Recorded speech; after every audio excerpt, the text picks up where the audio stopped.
ចំរៀងឮតែគេច្រៀងពីរឿងស្នេហាស្ដាប់ចំតែបទឈឺផ្សានឹកដល់រឿងខ្លួនឯងរឿងពិតធ្វើផ្លេចមិនជឿបែរជារឿងដែលគេសុំដែររឿងពិតជីវិតជាក់ស្ដែងមិនដូចរឿងនេះទៀននឹកមនុស្សម្នាក់មកដល់ពេលនេះគេមិនឈប់ស្រឡាញ់ខ្ញុំ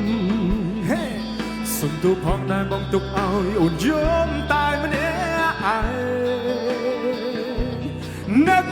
មនុស្សម្នាក់ដែលខ្ញុំបានទុកគេចោលនៅនឹងអ្នកផ្សេងពេលនេះចង់ជួបហើយចង់លឺសំឡេងបណ្ដាំស្នេហ៍ជាថ្មីពេលនេះអូននៅតែម្នាក់ឯងបងនៅក្បែរគេដឹងច្បាស់ថាគ្មានអ្នកណាដូចអូនទេល្អនឹងបង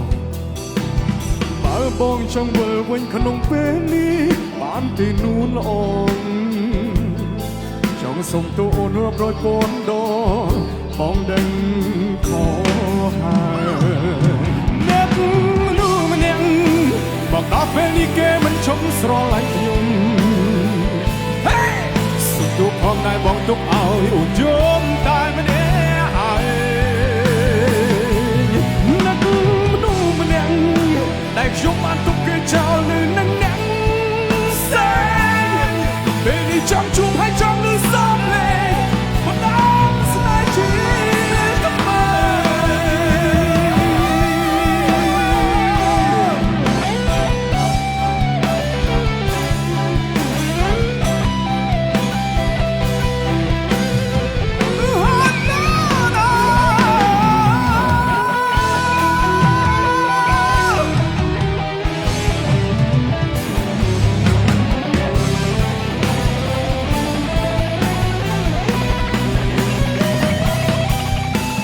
ពេលខូចចិត្តមើលភាពយន្តស្នេហា